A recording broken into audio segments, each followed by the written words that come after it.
तेज बारिश की वजह से कौवों का घर टूट जाता है। रात का समय था। कौवों के पास ना तो अब कोई घर था और ना ही कोई दोस्त पक्षी। कालू जी, तुम्हारा तो इस जंगल में कोई दोस्त ही नहीं है जिसके घर जाकर हम रात गुजार सकें। गोरी, ये सब तुम्हारी ही मेहरबानी है।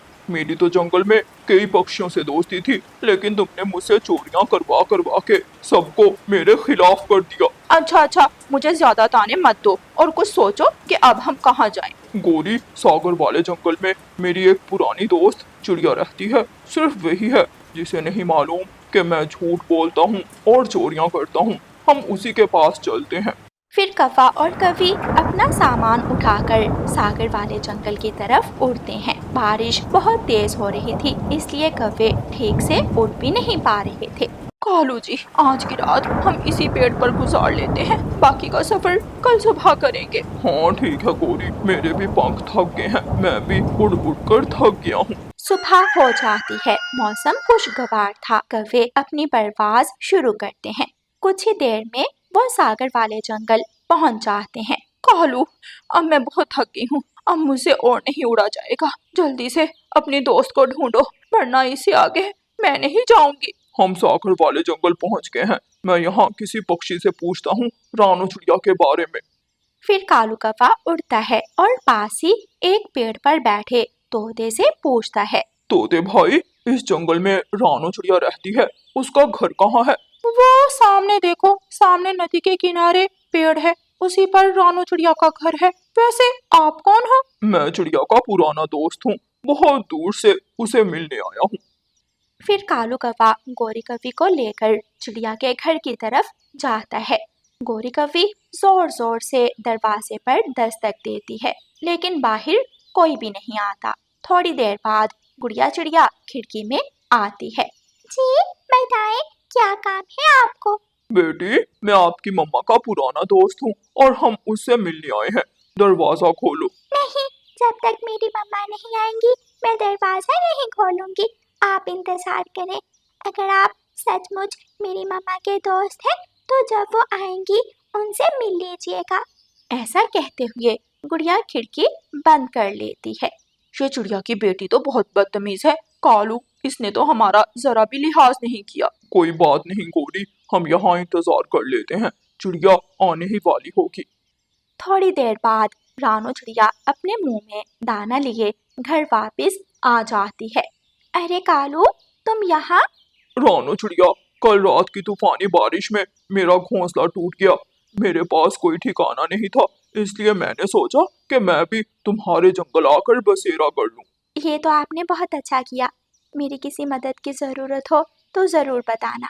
फिलहाल तो हमें बहुत भूख लगी है और आते ही हम घोंसला तो नहीं बना सकते, इतनी दूर से सफर करके आए हैं। तुमने तो झूठे मुंह भी नहीं पूछा। माफ करना, मुझे ख्याल नहीं आया। आइए, आप दोनों अंदर आइए। काफी समझदार है तुम्हारी बेटी, हमने कितनी बार कहा लेकिन इसने दरवाजा नहीं खोला। आजकल छोटे पक्षियों को एहतियात करनी चाहिए। चाहे कोई अपना हो या बेगाना, किसी पर भरोसा करने का जमाना नहीं रहा। फिर रानू चिड़िया कालू कौवे और गोरी कौवी को दाना देती है और वो दाना खाकर सो जाते हैं। मम्मा चिड़िया भी अपनी बेटी के साथ घोंसले में सो जाती है।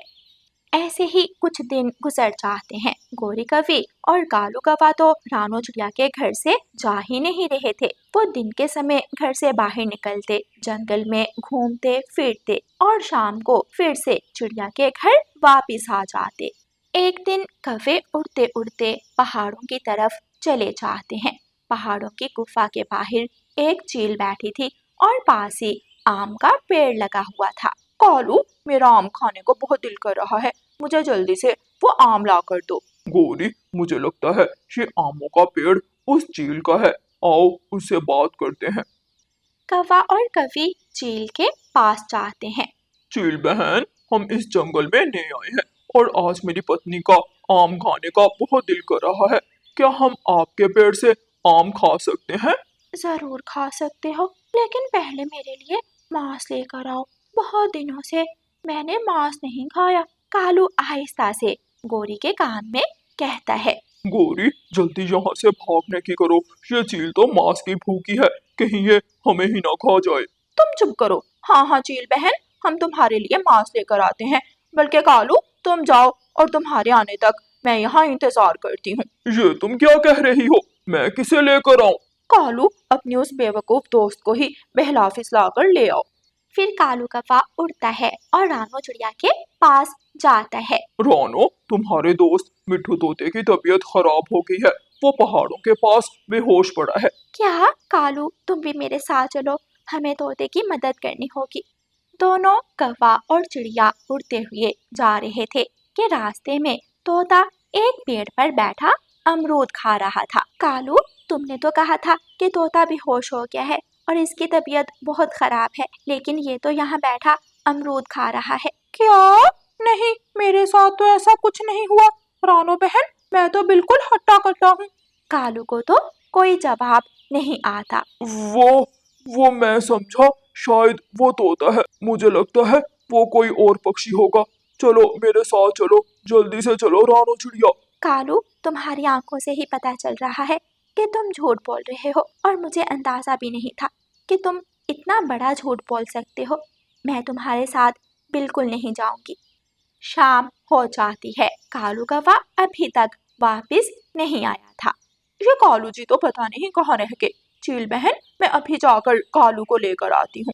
गोरी कवि उड़ने ही वाली थी कि चील उसे दबोच लेती है। वो नहीं आया तो कोई बात नहीं, तुम तो हो ना। मांस किसी भी पक्षी का हो, मुझे खाने में उतना ही स्वाद आता है। चील बहन, ये तुम क्या कर रही हो? मेरा विश्वास करो, मैं अभी अपने पति को लेकर आती हूँ।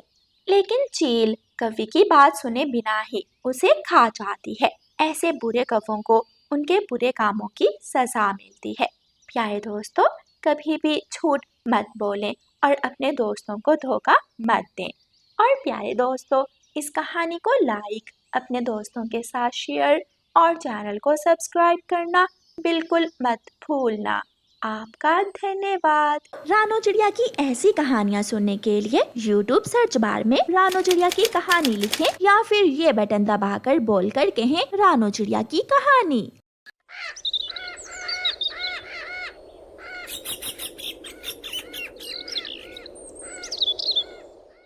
कालू कौवा उड़ता हुआ जा रहा था कि रानो चिड़िया की माँ उसे आवाज देती है।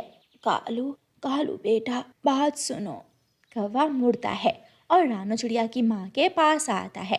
माँ जी, आपने मुझे बुलाया है क्या? हाँ कालू बेटा, क्या तुम मेरी रानो बेटी के जंगल में जा रहे हो? हाँ, मैं रानो चिड़िया का पड़ोसी काला कौवा हूँ। बेटा, मैंने ये देसी घी के लड्डू बनाए हैं अपनी बेटी के लिए, ये लेते जाओ, मेरी बेटी को दे देना। लड्डू देखकर कालू कौवे के मुंह में पानी आ जाता है और वो तुरंत बोलता है, मैं ले जाऊंगा, चिंता ना करे माँ जी, मैं ले जाऊंगा। कालू कौवा बूढ़ी चिड़िया माँ से लड्डुओं वाला डिब्बा पकड़ता है और वहाँ से उड़ता है। नदी के पास जाकर कालू कौवा बैठ जाता है। एक लड्डू अगर मैं खा लूं तो चिड़िया को पता ही नहीं चलेगा। भूख भी बहुत लगी हुई है। ऐसे सोचकर कालू कौवा डिब्बा खोलता है और डिब्बे से एक लड्डू निकालकर खा लेता है। लड्डू बहुत स्वादिष्ट था। कौवा खुद को रोक ही नहीं पाता और एक एक करके डिब्बा खाली कर देता है। कौवा तो सारे ही लड्डू खा जाता है। ये लड्डू तो बहुत स्वादिष्ट थे। कालू कौवा खाली डिब्बा नदी में फेंक देता है और अपने घर चला जाता है। दूसरे दिन कालू कौवे को रानो चिड़िया मिलती है। कालू भैया, कल आप मेरी माँ वाले जंगल गए थे, क्या मेरी माँ ने आपको मेरे लिए कोई चीज तो नहीं दी? ना ना, मुझे तो तुम्हारी माँ मिली ही नहीं। मुझे तो कुछ नहीं दिया तुम्हारी माँ ने। अच्छा, मेरी माँ ने मेरे लिए लड्डू बनाए थे, मैंने सोचा शायद तुम्हें दे दिए हों। ऐसे ही 2-3 दिन गुजर जाते हैं और फिर एक दिन रानो चिड़िया की माँ रानो चिड़िया के पास आती है। रानो बेटी, लड्डू कैसे थे? स्वादिष्ट थे ना? मैंने अपने हाथों से देसी घी के लड्डू बनाए थे। माँ, कौन से लड्डू? मैंने जो लड्डू कालू कौवे को दिए थे। माँ, लेकिन कालू कौवे ने तो मुझे एक भी लड्डू नहीं दिया। मम्मा, इसका मतलब कालू कौवे अंकल ने वो लड्डू खुद खा लिए हैं। अच्छा तो गुड़िया बेटी, तैयार हो जाओ। इस बार हम दोनों नानी बेटी फिर से कालू कौवे को सबक सिखाएंगी। गुड़िया और गुड़िया की नानो अपने घर से निकलती हैं। गुड़िया की नानो गुड़िया को पहाड़ों की तरफ ले जाती है। वहाँ पेट खराब करने वाली जड़ी बूटी के कुछ पत्ते गुड़िया की नानो तोड़ लेती है। नानो नानो, हम इन पत्तों से क्या करेंगे? क्या ये कालू अंकल को देंगे? गुड़िया बेटी, आप बस देखती जाओ। फिर गुड़िया की नानो कबूतर चाचा की दुकान पर जाती है और उससे गुलाब जामुन लेती है। एक तरफ बैठकर गुड़िया की नानो गुलाब जामुन पर उन पत्तों का रस मिला देती है। लो, काम हो गया, अब देखना उस कौवे को सजा मिलेगी। फिर गुड़िया की नानो गुड़िया के कान में एक बात बताती है और गुड़िया हंसने लग जाती है। गुड़िया वो गुलाब जामुन लेकर कालू कौवे के पास जाती है और उससे कहती है, अंकल अंकल, ये गुलाब जामुन मेरी मम्मा ने बनाए हैं। क्या आप ये गुलाब जामुन मेरी नानो को दे आएंगे? कौवा खुश हो जाता है। हाँ हाँ, क्यों नहीं, ऐसे काम तो मैं बहुत शौक से करता हूँ। मैं जाऊंगा तुम्हारी नानो वाले जंगल, घूमूंगा फिरूंगा और तुम्हारी नानो को ये गुलाब जामुन दे आऊंगा। गुड़िया की नानो पेड़ के पीछे बैठी हुई थी। कौवा गुड़िया से गुलाब जामुन पकड़ लेता है और वहां से उड़ता है। गुड़िया बेटी, आप जल्दी से जाओ और अपनी मम्मा को भी बुला लाओ, वो भी कौवे का तमाशा देख लेगी। नानो, मैं अभी जाती हूँ। गुड़िया जल्दी से अपने घर जाती है। मम्मा मम्मा, जल्दी चलें, कौवे अंकल का पेट खराब होने वाला है। लेकिन वो कैसे? मैंने और नानो ने कौवे अंकल को पेट खराब होने वाली जड़ी बूटी के पत्ते गुलाब जामुन में मिलाकर दे दिए हैं। गुड़िया अपनी मम्मा को साथ लेकर घर से निकलती है। कौवा सीधा अपनी जगह पर जाता है और नदी किनारे जाकर बैठ जाता है। सारी चोरी की चीजें कौवा वहां जाकर ही खाया करता था। पागल छोटी चिड़िया, शायद मुझे जानती नहीं है। मैं कौवा हूँ, कालू कौवा।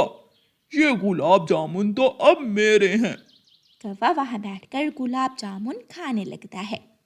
वो एक एक करके सारे ही गुलाब जामुन खा लेता है और फिर थोड़ी ही देर बाद कौवे के पेट में गुड़गुड़ शुरू हो जाती है। मर गया, माँ माँ, मैं मर गया। मेरा पेट फूल रहा है। मेरे पेट में बहुत दर्द है।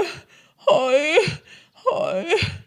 तभी गुड़िया की मम्मा गुड़िया और नानो वहां आ जाती हैं।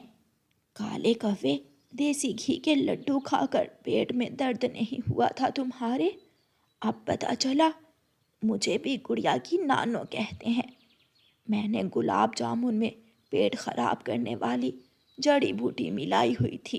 मर गया, बचाओ बचाओ।